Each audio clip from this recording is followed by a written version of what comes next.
जय हिंद दोस्तों।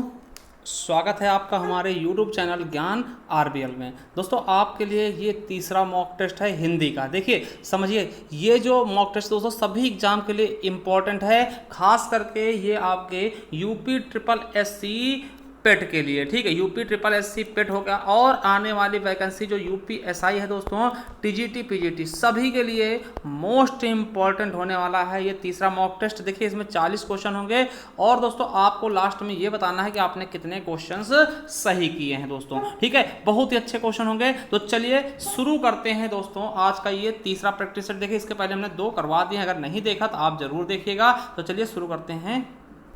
देखिए शुरुआत कहाँ से होती है, ये देखिए समान हिंदी है और इस प्रकार के आपके पेट में 10 क्वेश्चन पूछे जाएंगे दोस्तों हिंदी के। इसी तरह से आपको छांटने होंगे। तो आपको देखिए गद्यांश पढ़ना है, फिर इसके आपको आंसर भी देने हैं दोस्तों। तो चलिए देखिए, ईर्ष्या का काम जलाना है, मगर सबसे पहले वह उसी को जलाती है जिसके हृदय में उसका जन्म होता है। आप भी ऐसे बहुत से लोगों को जानते होंगे जो ईर्ष्या और द्वेष की साकार मूर्ति हैं, जो बराबर इस फिक्र में लगे रहते हैं कि कहाँ सुनने वाले मिले कि अपने दिल का गुबार निकालने का मौका मिले। श्रोता मिलते ही उनका ग्रामोफोन बजने लगता है और वे बड़े होशियारी से इसके साथ एक एक कांड इस ढंग से सुनाते हैं मानो विश्व कल्याण को छोड़कर उनका और कोई ध्येय नहीं हो। मगर जरा उनके अपने इतिहास को भी देखिए और समझने की कोशिश कीजिए कि जब से उन्होंने इस सुकर्म का प्रारंभ किया है तब से वे अपने क्षेत्र में आगे बढ़े हैं या पीछे हटे हैं। यह भी कि अगर वे निंदा करने में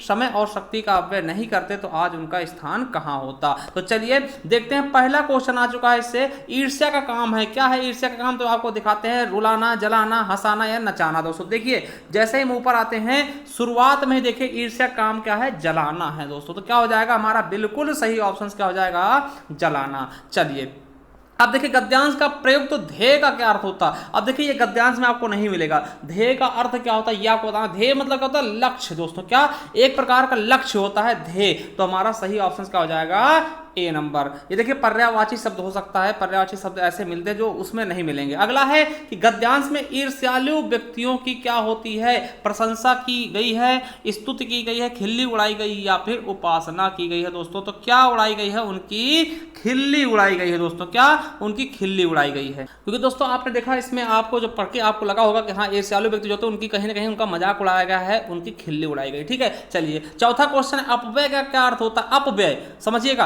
अपव्यय का क्या अर्थ होता है ये कहीं ना कहीं आपका पर्यायवाची। देखिए अपव्यय क्या होता है दोस्तों, 2 शब्दों से मिलकर बनता है अप और व्यय, जिसका अर्थ क्या होता है, फिजूल खर्च करना। क्या फिजूल खर्च करना अपव्यय हो जाता है। मितव्यय क्या होता है दोस्तों, समझिएगा जो बिल्कुल खर्च ना करे ना।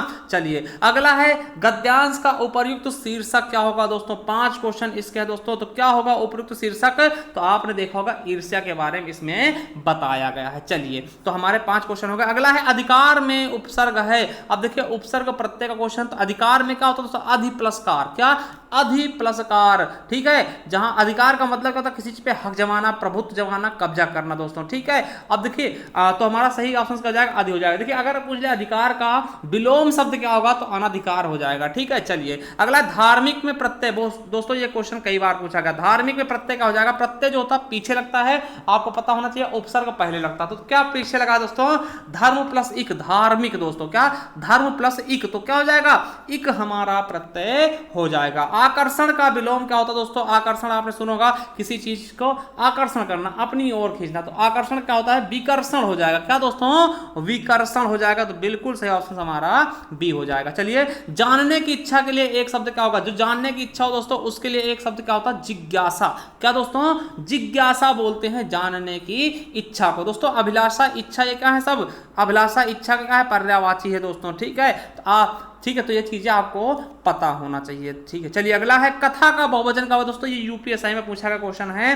कथा का बहुवचन क्या होता है, तो कथाएं हो जाएगा। क्या हो जाएगा, कथाएं। हमारा डी ऑप्शन बिल्कुल और बिल्कुल राइट हो जाएगा। चलिए अगला है कि निम्नलिखित में से कौन सा वाक्य वर्तमान काल का है। चलिए अब देखिए बहुत ही अच्छा क्वेश्चन, क्या बहुत ही अच्छा क्वेश्चन दोस्तों वर्तमान काल का। देखिए हमने देखा था वर्तमान काल में क्या आता है, ता है, ती है, ते हैं, ठीक है। सामान्य वर्तमान काल काल, तो मानव पढ़ता है, बिल्कुल सही ऑप्शन मानव पढ़ता है, ये सामान्य वर्तमान काल हो गया। ठीक है, अब देखिए तो हमारा ए ऑप्शन बिल्कुल सही होगा। अब वहीं अगर बात कर ले मोहन गया, आपने क्या देखा होगा, यह शब्द आता किसमें, आपने देखा होगा कि सामान्य भूतकाल में दोस्तों, तो ये सामान्य भूतकाल हो जाएगा और ये सामान्य भविष्य काल हो जाएगा दोस्तों।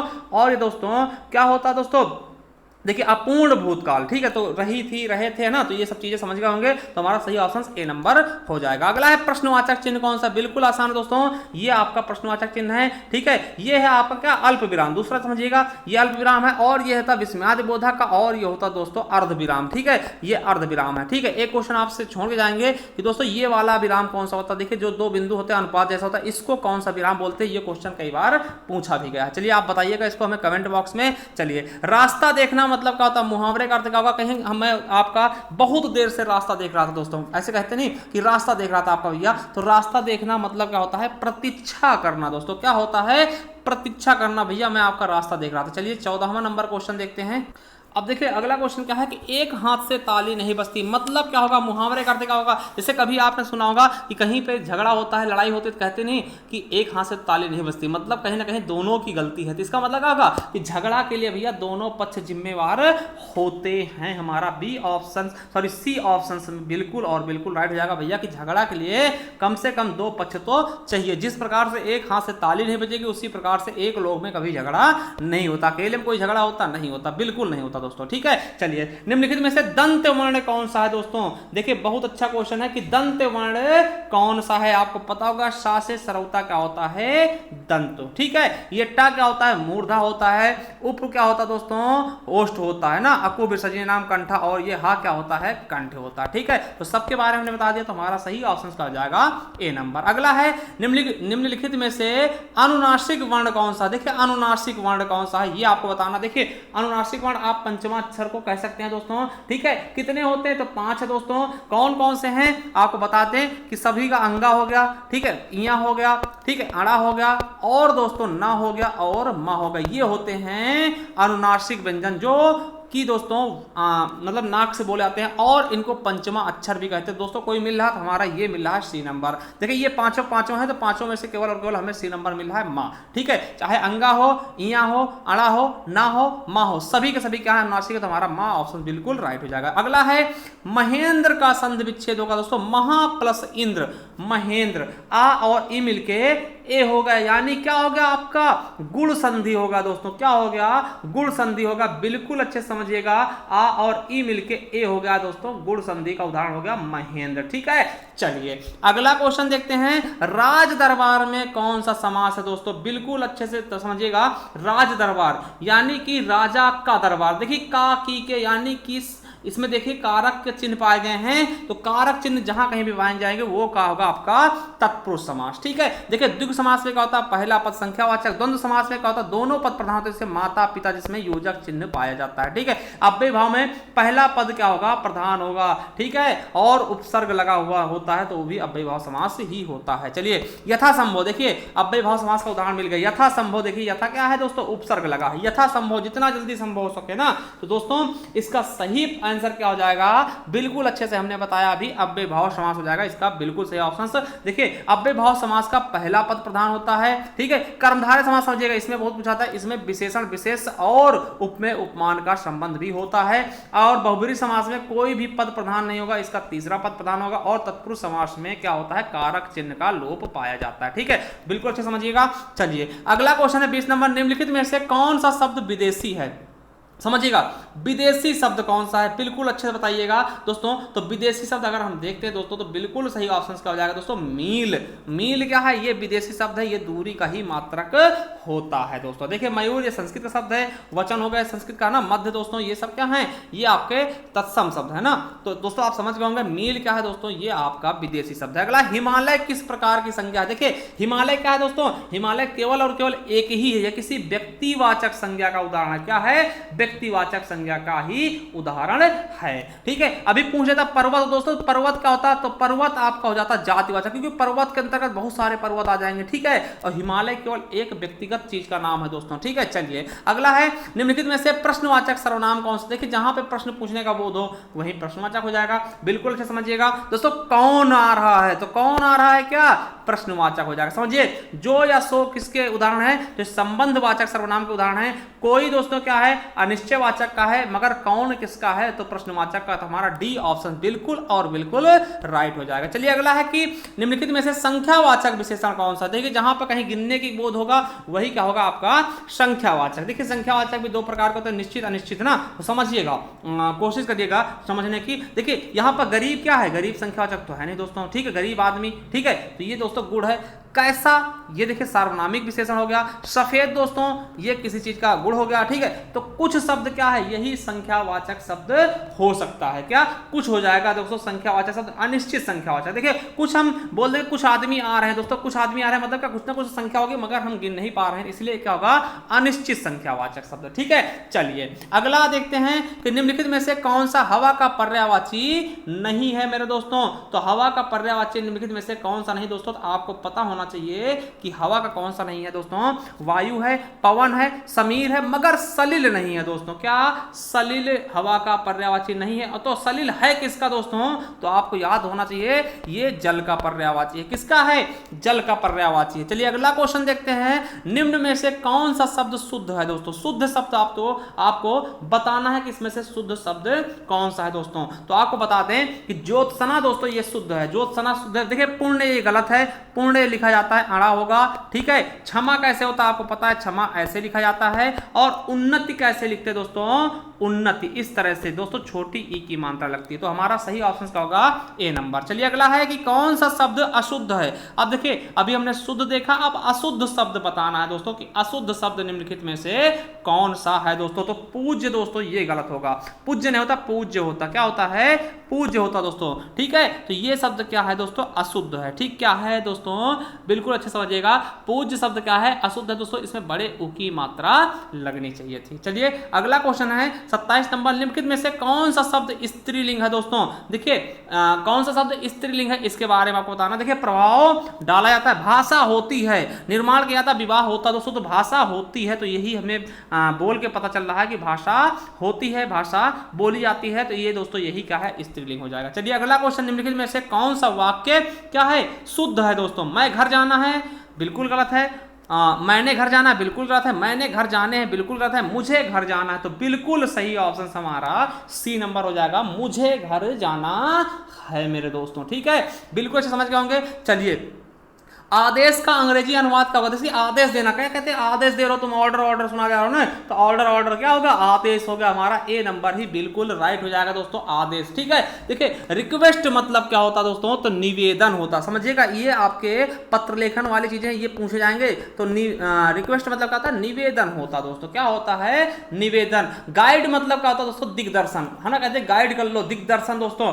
और डायरेक्शन मतलब क्या होता है, निर्देशन दोस्तों होता। क्या होता है, निर्देशन। तो समझिएगा निर्देशन या फिर संचालन बोलते हैं डायरेक्शन को। ठीक है, चलिए अगला है टीचिंग शब्द का हिंदी अनुवाद क्या होगा। टीचिंग दोस्तों क्या होता है, टीचिंग कर रहे हैं, टीचिंग करवा रहे हैं ना, तो अध्यापन कर रहे हैं। ठीक है, टीचिंग मतलब क्या होता है, अध्यापन। देखिए अध्ययन का क्या होता है, स्टडी बोलते हैं अध्ययन को। ठीक है, स्टडी बोलते हैं अध्ययन को। ठीक, समझिएगा। ठीक है, और इंस्पेक्शन क्या बोलते हैं दोस्तों, निरीक्षण को। ठीक, एजुकेशन क्या बोलते हैं, शिक्षण को। ठीक है, एजुकेशनल क्या बोलते हैं, एजुकेशनल दोस्तों क्या उसको बोलते हैं, शिक्षण को। तो ये चीज समझिएगा। चलिए अगला है ब्रज भाषा का केंद्रीय क्षेत्र। देखिए ब्रज कहाँ है, ब्रज क्षेत्र जहां श्री कृष्ण जन्मे थे, कहाँ है, मथुरा है दोस्तों। ब्रज क्षेत्र क्या हो गया, आपका मथुरा हो गया। ठीक है, लखनऊ में क्या है, अवधि बोली जाती है, अवध का क्षेत्र लखनऊ दोस्तों। लखनऊ, इलाहाबाद, वाराणसी में दोस्तों कहीं ना कहीं भोजपुरी का थोड़ा बहुत बोलबाला है।